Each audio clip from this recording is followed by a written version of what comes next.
Halo Mas, perkenalkan saya Muhammad Dava Rizky Sutrisno dengan NRP 3 digit terakhir 207. Kemarin dari kelompok A32, ini saya mau demo soal revisi dari program saya yang belum lengkap waktu praktikum kemarin. Waktu demo kemarin saya mempraktikkan program praktikum saya, pada saat praktikum saya yaitu saya selesai pada bagian A, B, dan D. Bagian C, E, F ini belum saya selesaikan waktu praktikum kemarin, tapi sudah saya selesaikan saat revisi saat ini. Di sini untuk perintah sisanya yaitu C, E, F ini intinya disuruh memeriksa user saat ini yang sedang aktif, lalu melakukan perubahan di mana hanya folder dengan nama yang sesuai dengan user itu yang memiliki akses untuk perintah-perintah yang ada di D ini. Ini jadi kalau misalnya sekarang sedang menggunakan user Andi, maka hanya folder Andi yang bisa melakukan perintah-perintah ini. Tapi untuk di folder lainnya tidak akan bisa melakukan perintah-perintah ini jika usernya adalah Andi. Itu inti dari soal C. Dan soal E dan F ini adalah proses ini ketika sama konsepnya sama seperti yang C dan yang C, di mana dia mengecek user saat ini siapa, dan jika sore user saat ini itu Andi, maka semua isi folder di Andi itu akan terdecode ke hasil yang aslinya. Tapi kalau untuk folder-folder lainnya yang bukan folder Andi, maka dia akan terencode ke sebuah string panjang random gitu. Jadi untuk E dan F ini dia untuk decode dan encode-nya dengan konsep yang sama seperti yang C ini. Langsung saya lanjutkan saja ke programnya. Di sini saya langsung demo mention yang saya rubah saja pada program yang saya tambahkan. Pertama di sini direktorinya saya pindah ke awal, saya buat static constanta chart direktorinya saya pindah ke awal karena di waktu program saya praktikum kemarin kan saya melakukan copy pada mainnya di sini. Tapi sekarang saya pindah ke atas saja biar lebih ya sama aja sih hasilnya. Saya pindah aja tidak apa-apa. Lalu untuk di bagian struct-nya ini, ya struct views operation-nya di sini ada beberapa yang saya ubah. Yang pertama di sini saya menambahkan fungsi write dan saya menghilangkan fungsi open. Dimana fungsi open-nya saya pindahkan langsung saja ke fungsi read-nya saja untuk mempendek programnya juga. Langsung ke program yang saya tambahkan lainnya. Ini ada mulai dari yang pertama, di sini adalah sebuah fungsi untuk mengambil data nama dari user dan masing-masing folder yang ada di direktori target ini. Yang diminta di soal itu ada 4 folder yang sudah di copy. Ini ada Andi, Budi, Koni, dan Denny.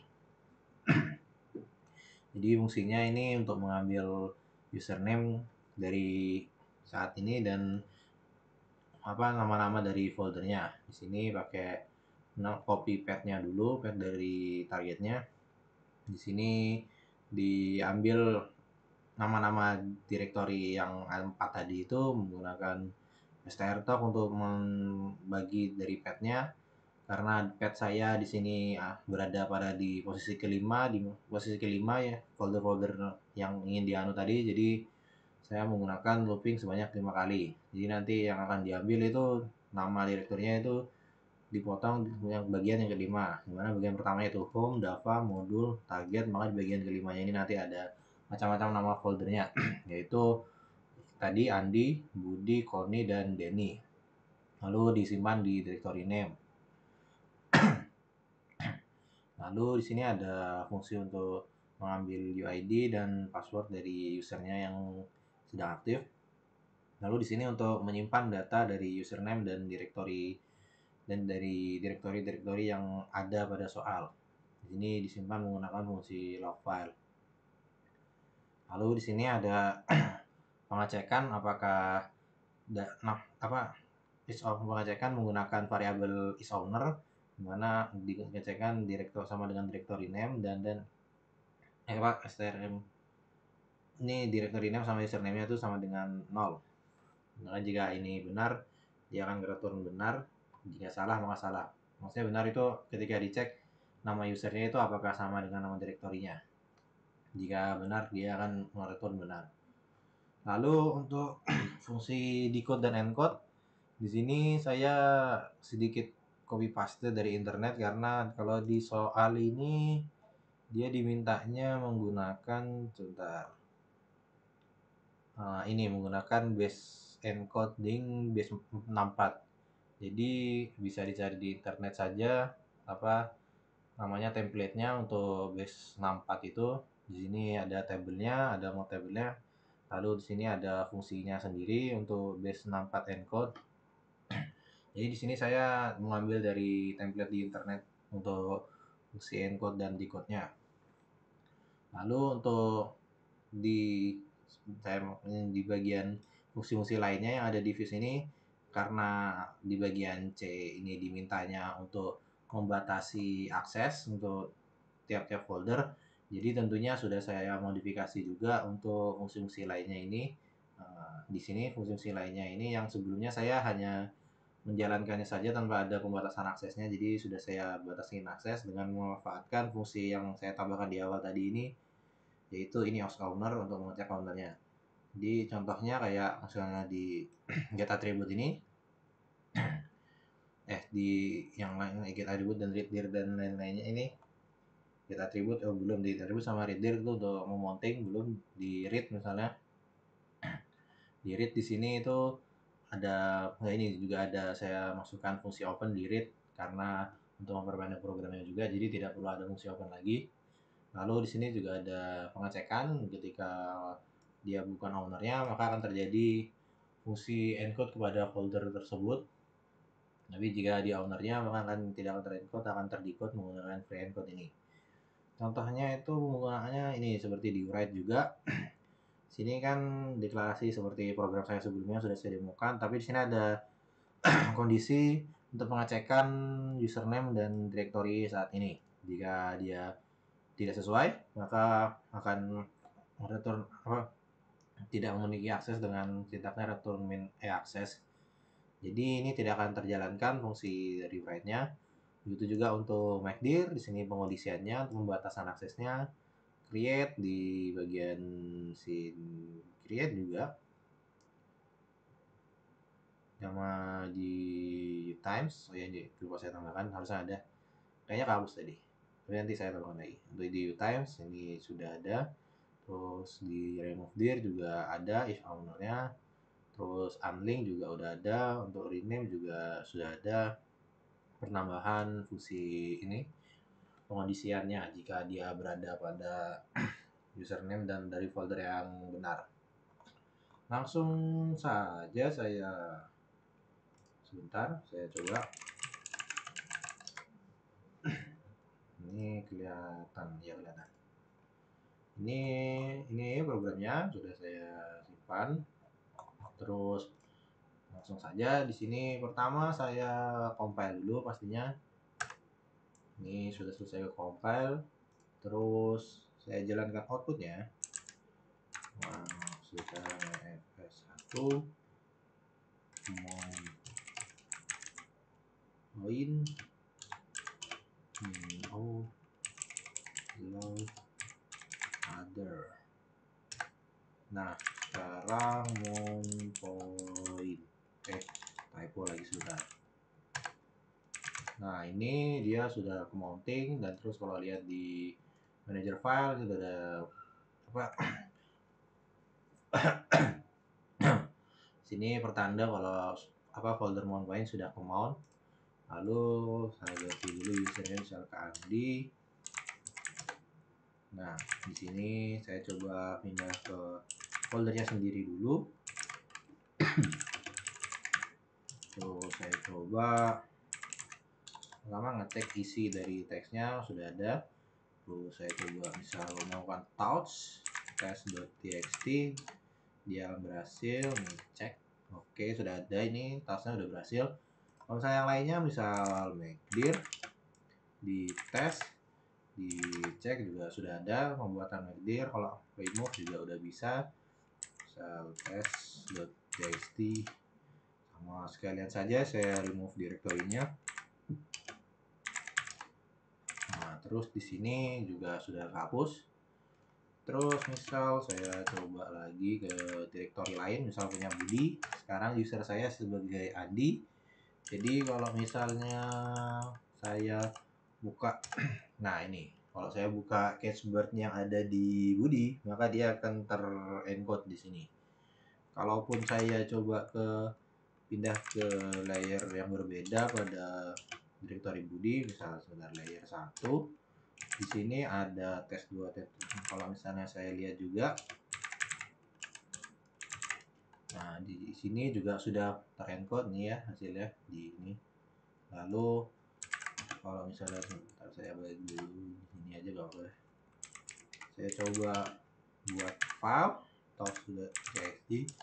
Nah, dia tidak akan bisa terakses dan muncul apa touch information denied karena returnnya tadi akses.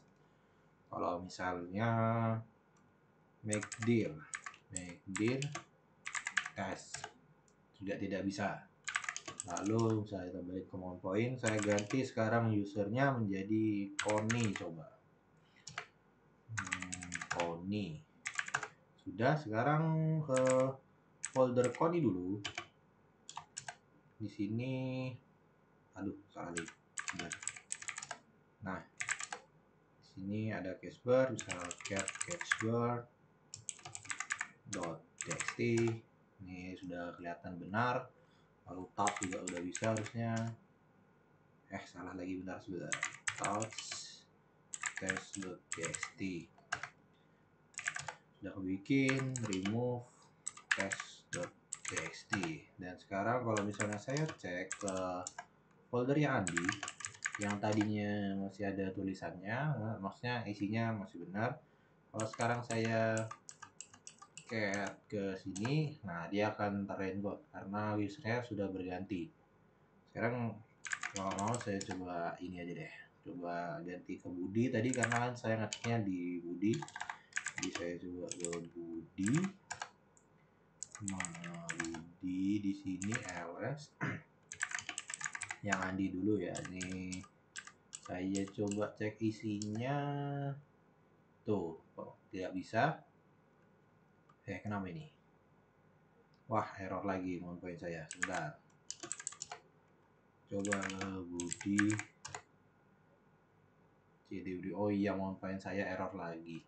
Ini harus kalau begini. Nah, tadi saya juga sempat seperti ini, jadi harus saya unmount lagi.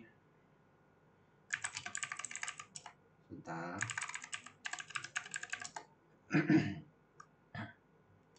Ini CD aja langsung. Terus nah saya coba ini, saya nggak tahu kenapa bisa seperti itu, tapi tadi saya juga mengalami seperti itu. Tapi ketika saya mau ulang dia bisa lancar lagi. Sebenarnya ya saya juga tidak tahu kenapa itu. Ini coba saya ini yang ke 1. Nah, udah saya mau ulang terus coba Budi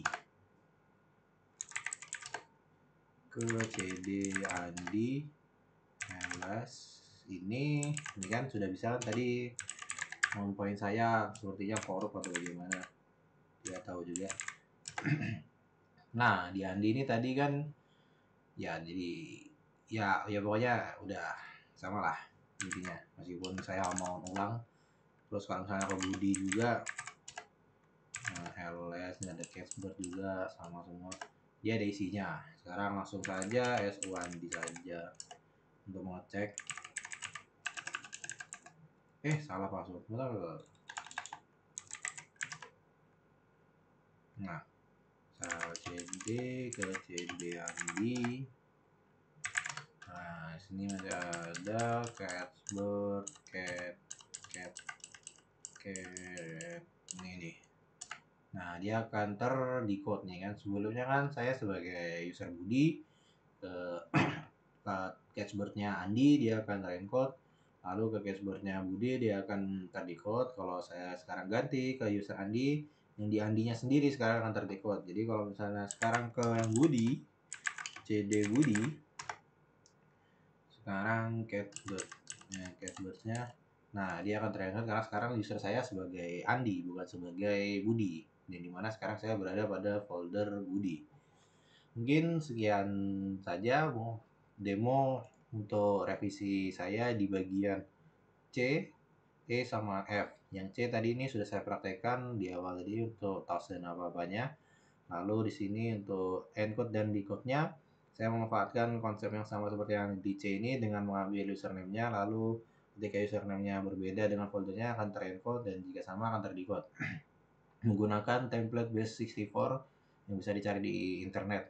Karena kemarin waktu Seslab juga, Seslab waktu penjelasan dari asetnya juga cari template di internet saja untuk base 64-nya aja. Mungkin sekian demo saya revisi praktikum 4 kemarin. Terima kasih, Mas.